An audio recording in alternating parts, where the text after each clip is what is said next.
Hi, so my name is Sahil Goyal. I'm a senior head coach at Leverage Edu.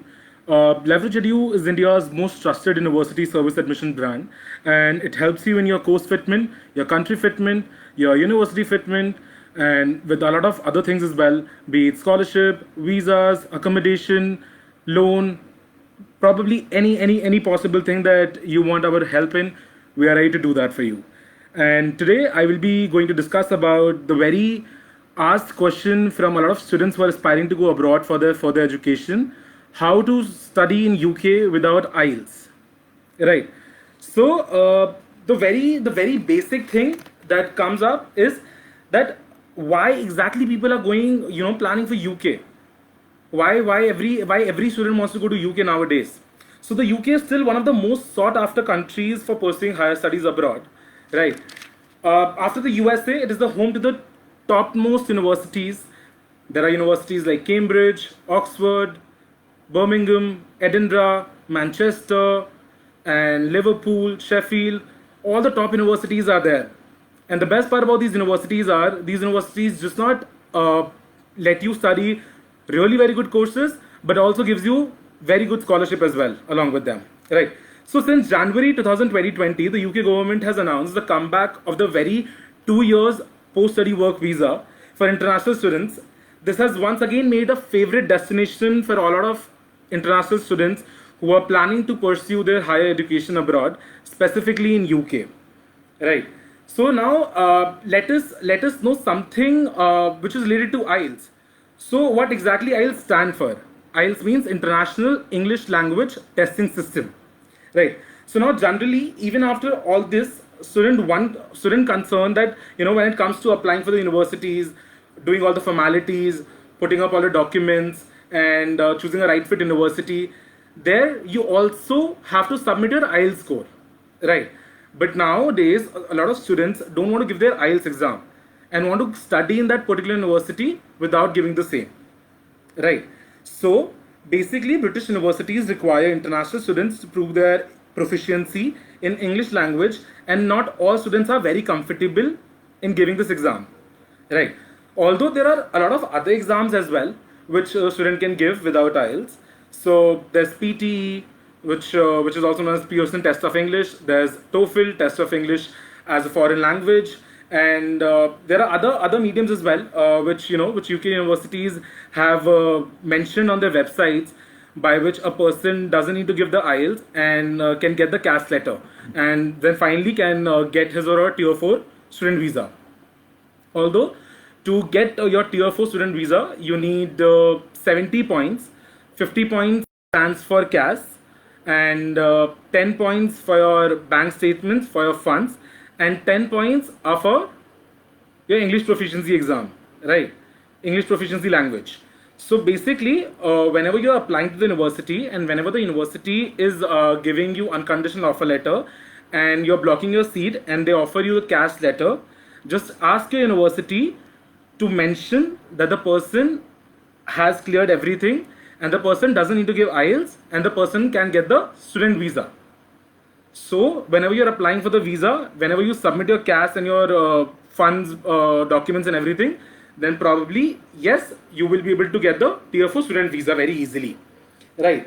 So otherwise, I'll just standardize test taken by students whose first language is not English. And since we Indians put up in India, right, we have some disadvantages, as we are not English speaking nation. So we'll have to undergo several English proficiency exams, as I mentioned, might be IELTS, TOEFL, or PT, just to clear all these hurdles and get our Tier 4 visa, student visa, to study there in UK. Right. You can apply without an IELTS as well. If let's say if the person wants to give the IELTS, if there's a student who wants to give IELTS, but as of now he or she is not available to give that exam, or since because of this pandemic the centers are closed, then it's not like the person cannot even apply. The person can very well apply for the universities, and afterwards you can submit your IELTS score and can turn your conditional offer letter into the unconditional offer letter. So all the people who are there on this video call, who are watching me, can write down the list of the universities which I am mentioning just now. These are the universities which generally gives you an IELTS waiver, and which doesn't require any IELTS score, and high possibility of chances that you can get your unconditional offer letter without giving IELTS, right? So the very first university is University of Plymouth, University of Portsmouth, Swansea University, University of York, University of Warwick, London South Bank University, University of Greenwich, Northumbria University, Aston University, University of Bolton, Birmingham City University, University of Northampton, Sheffield Hallam University, and much more. So overall, there are nearly 15 to 20 universities wherein you can apply, and without IELTS. You can apply for all the universities without IELTS although, but in these universities, you can expect to get an unconditional offer letter without an IELTS scorecard, right? However, there can be other criteria set by the university which you need to fulfill to secure your admission in that particular university, right? To have a better understanding, you can contact our counselors for 30 minutes free counseling by logging on to www.leveragery.com, or you can dial our toll-free number as well. Our counselors will be able to help you out with all these queries. Apart from that, you can also log into different universities' websites, wherein IELTS, what all things are required to not to give IELTS. So there are different things which have been mentioned by the university's end, so that you can plan your education accordingly. And there's just not one factor why people are afraid to give IELTS. There are a lot of factors, like let's say to save their money, to save their time, to save efforts. And now in this pandemic, when you can't visit to the center to give your IELTS, then probably a lot of people want to escape, want to apply without IELTS to these universities. So you can check with the university website on how it's measuring your English proficiency. Then you can save your time, your money, your efforts, or you can simply reach out to us as well. So the three criterias, the three criterias for assessing English proficiency, which is normally used by the UK universities to assess your English proficiency, whether the person should be giving IELTS or not. So the very first is, at times universities ask for the medium of previous education of the candidate. MOI. MOI is medium of instruction.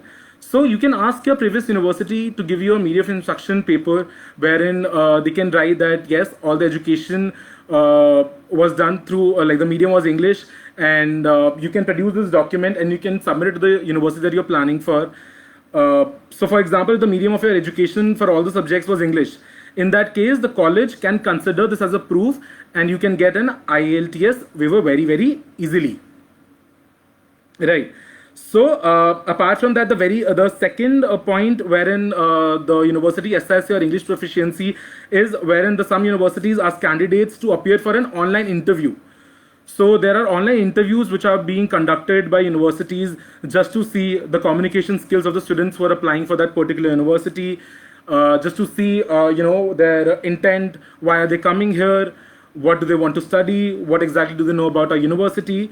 So some of the universities ask candidates to appear for an online interview. Candidates who haven't appeared for the IELTS test can ask to give an online interview, and the university will check your level of understanding of English, right? So although you need to be very well prepared for all these interviews as well, but yes, so you can go for the very first point, which is by producing MOI, medium of instruction. Apart from that, the third point is that universities also take into consideration your high school or senior year score. For example, if you have scored more than 75% in your English in your 10th and 12th grades, then universities can consider this as a proof of English proficiency.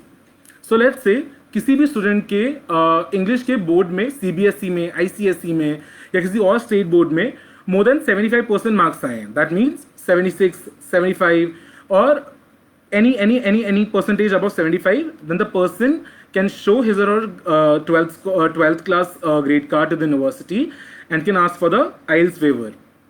But again, as I've told you, since we live in India, we have some disadvantages as well. So there are some states wherein the IELTS waiver, like to the students, IELTS waiver cannot be given to all those students who are presiding in that state. One might be Punjab, right? So students of Punjab might have to give IELTS just to, they really cannot get the IELTS waiver very easily. Apart from these, there are some universities that I've already told you about, which are giving IELTS waiver. You can search about your course in that particular university. You can talk to the university. You can mail it to them that I'm planning to apply for this course in your university. I really like the curriculum, and these are my scores. I'm eligible to apply. They'll give you the reply. They'll tell you whether you are eligible or not.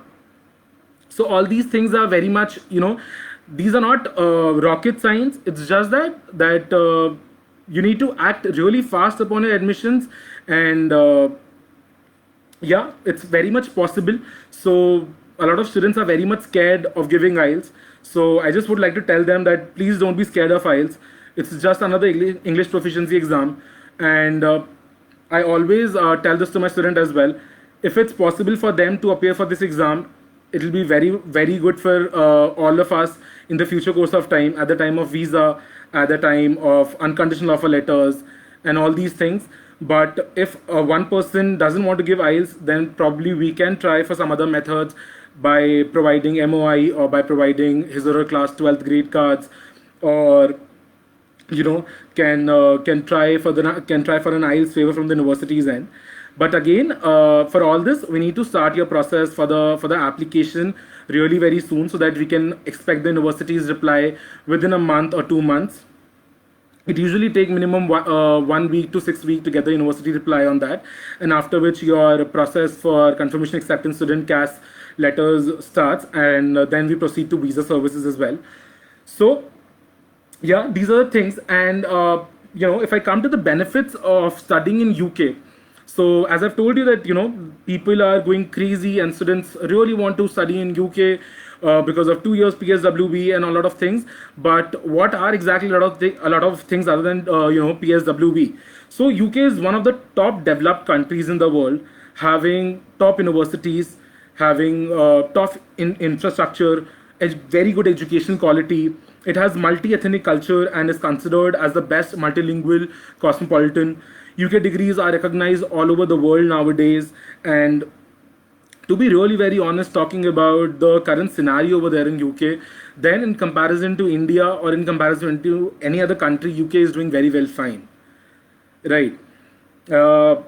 Yesterday only I was reading an article wherein UK, specifically England, has recorded zero number of deaths, which was really, really very good and motivating for a lot of students who are planning to go this September intake for their further education.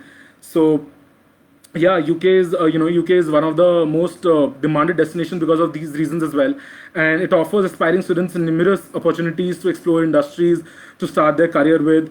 The NHS, National Health Service, is free for students going for higher studies whose course duration exceeds more than 6 months. So all the master's degree, mostly all the master's degree are for 1 year there, and the undergraduate degree are for 3 years.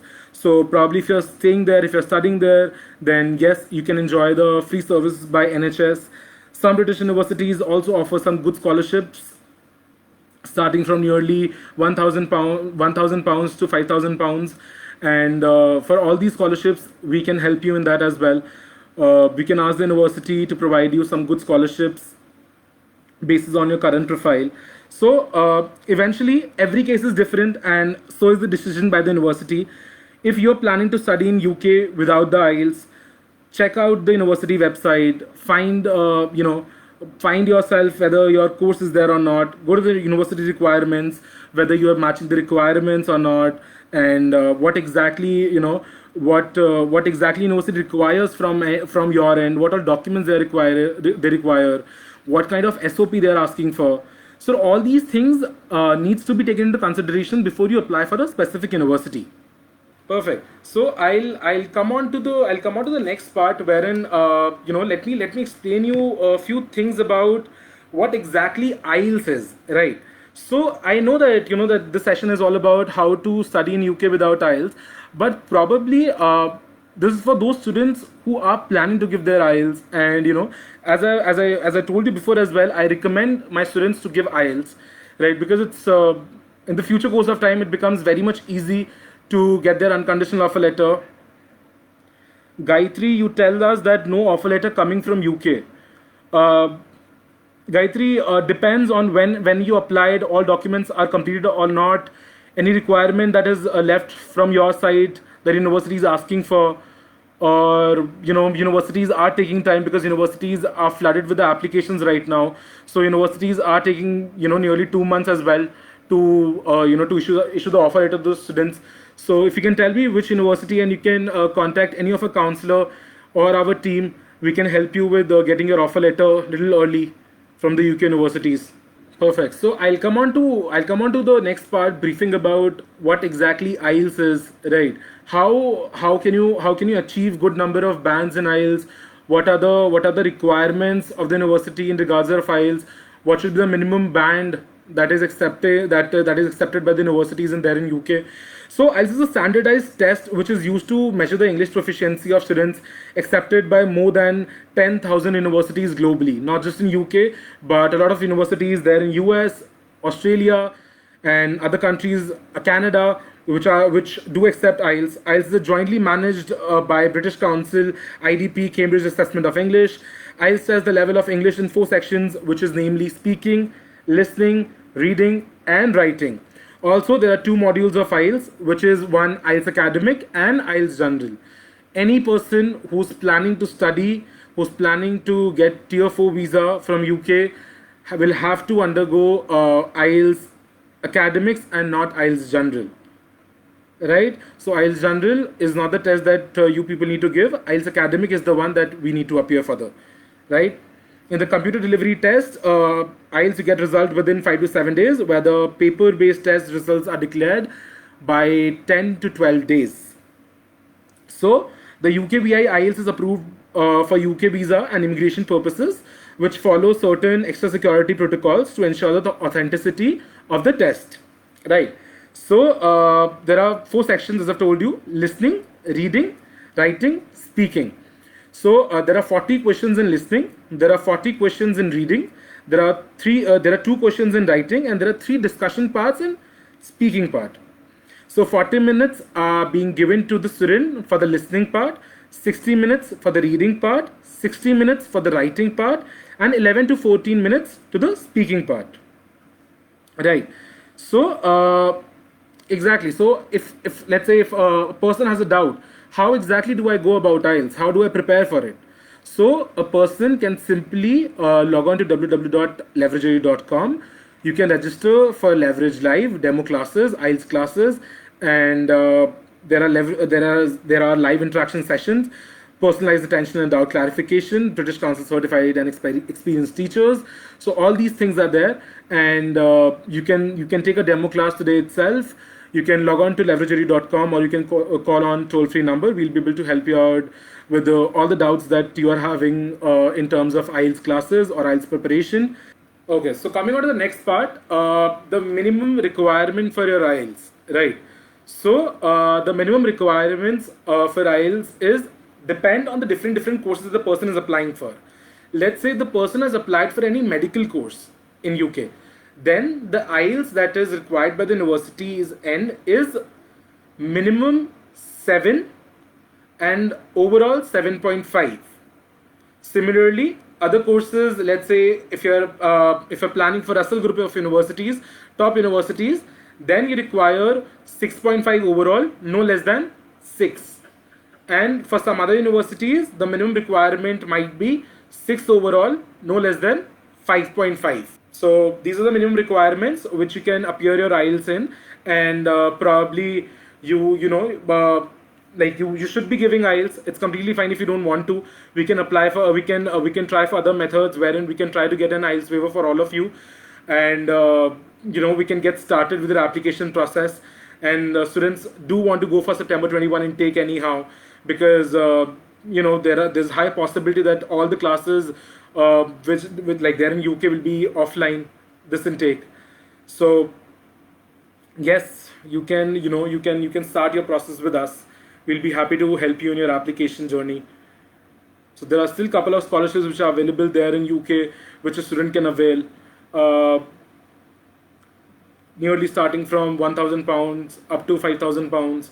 So you can apply for those scholarships. You can ask your student head coach to apply for the same. So just to wrap up this session, I'll come on, like I'll just brief everyone again what we talked about, all the things in this session. So we talked about the universities which are, which are giving you the IELTS waiver. If you want, I can name those universities once again for all of you.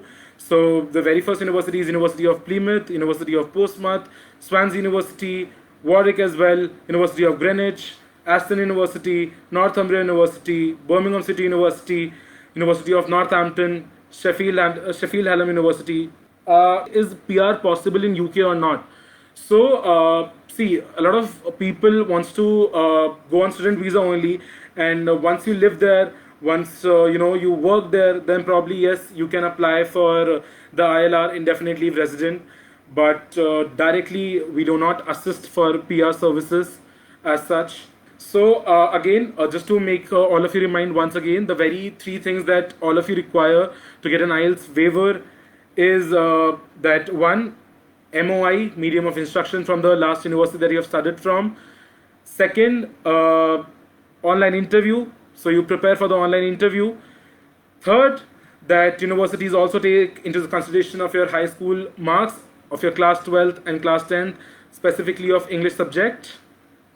So if you have more than 75% in that, then you can expect an IELTS waiver for yourself. So yes, they do ask for other exams if you have not given IELTS. It's PTE, Duolingo, TOEFL, all these exams you can give except IELTS. Other than these three things that I've just explained, the MOI, your class 12th English exam marks, online interview. Apart from these, you can also appear for other English proficiency exams like TOEFL, PTE, Duolingo. All these exams you can give, and they're comparatively more easy. So I believe that I'm done with all the questions. And if there's any other doubt that you people have in your mind, or anything which is related to your application process with studying in UK, you can contact us. You can log on to our website, and do not forget to tune in tomorrow at the same time, 6 to 6:30 p.m. will be another session on our Facebook handle itself. So thank you so much, and stay safe, everyone.